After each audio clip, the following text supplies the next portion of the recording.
बिस्मिल्लाहिर्रहमानिर्रहीम। अस्सलाम वालेकुम।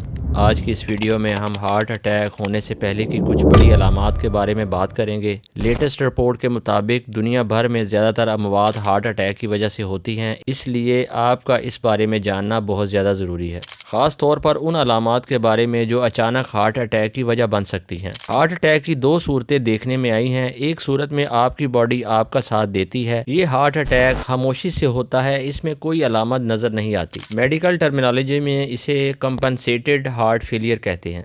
दूसरी सूरत में हार्ट अटैक में आपकी बॉडी आपका साथ नहीं देती, ये सीवियर हार्ट अटैक होता है। इसमें सांस उखड़ना, सीने में दर्द, बेचैनी। उसकी वजह यह है कि आपका दिल जो है वो ऑक्सीजनेटेड ब्लड जो है वो पूरी बॉडी में ज़रूरत के मुताबिक नहीं भेज पाता।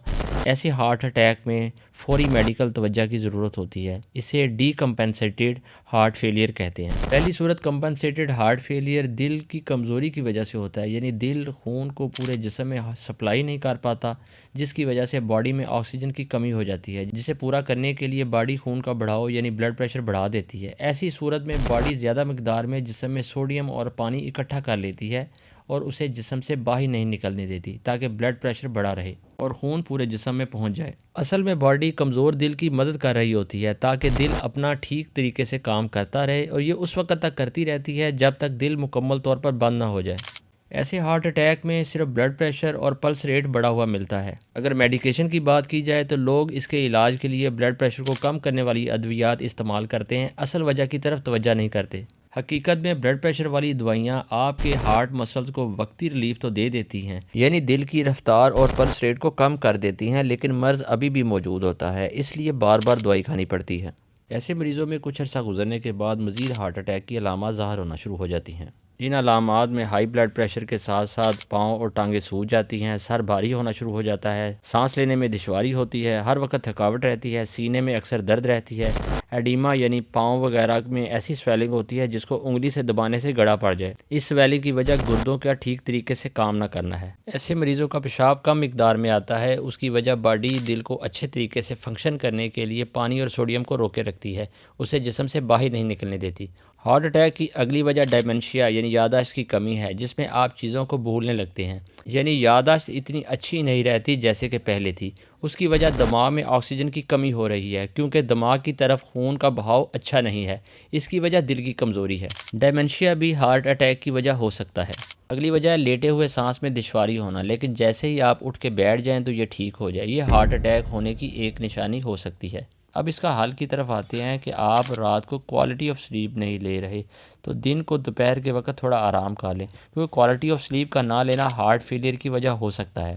नींद का पूरा होना आपकी हार्ट हेल्थ के लिए, इवन आपकी पूरी बॉडी के लिए बहुत ज़्यादा ज़रूरी है, ताकि आप नेचुरल लाइफ जी पाएँ। अगली वजह छना हुआ आटा, सफ़ेद आटा और मैदे की बनी हुई अशिया का ज़्यादा इस्तेमाल, मसलन नान, हलवा पूड़ी, पास्ता, डबल रोटी, बंद और बेकरी अशिया। इसलिए होल ग्रेन आटा इस्तेमाल कीजिए। ये आपके विटामिन लेवल को बरकरार रखता है, जो हमारे जिस्म के मसल्स ख़ुसूसन दिल के पट्ठों के लिए बहुत ज़्यादा बेनिफिशियल है। तहकीक से ये साबित हुआ है कि जिन पेशेंट्स को विटामिन ई दिया गया, उनके मसल्स की स्ट्रेंथ में 50% बेहतरी देखी गई। अब बात करेंगे विटामिन के की। ये विटामिन D3 के साथ मिलकर काम करता है। इसका काम है कैल्शियम को हड्डियाँ तक रोके रखना और आपकी खून की नालियों में ना आने देना। विटामिन के फैट्स में पाया जाता है। अब यहाँ सवाल पैदा होता है कि फ़ैट्स खाने से तो कोलेस्ट्रॉल बढ़ता है, लेकिन हकीकत में ऐसा नहीं है। कोलेस्ट्रॉल की बड़ी वजह इंसुलिन रेजिस्टेंस है, यानी ग़िज़ा के अंदर चीनी और हाई कार्ब डाइट का ज़्यादा इस्तेमाल, ना कि फ़ैट का। अब बात कर लेते हैं मेडिकेशन की। अगर आप हार्ट अटैक की किसी भी स्टेज पर हैं तो उसको रिवर्स करना चाहते हैं, तो अपनी ग़िज़ा में से फ़ौरन हाई कार्ब डाइट, चीनी से बनी तमाम अशिया, मैदे से बनी तमाम अशिया, ख़ुसूसन बेकरी अशिया और जंक फूड, बाज़ारी रिफ़ाइन कुकिंग ऑयल्स, ख़ुसूसन ट्रांस फैट यानी बनस्पति घी बंद कर दें। उसकी जगह मौसमी सब्ज़ियों और मौसमी फलों का इस्तेमाल ज़्यादा करें, और अगर आपको कब्ज़ है तो कब्ज़ ना होने दें। इसके साथ ऑर्गेनिक ग़िज़ाओं का इस्तेमाल करें, जिसमें आप अपनी कैलोरीज़ के हिसाब से 10% कार्बोहाइड्रेट्स, 20% प्रोटीन और 70% फ़ैट से इस्तेमाल करें।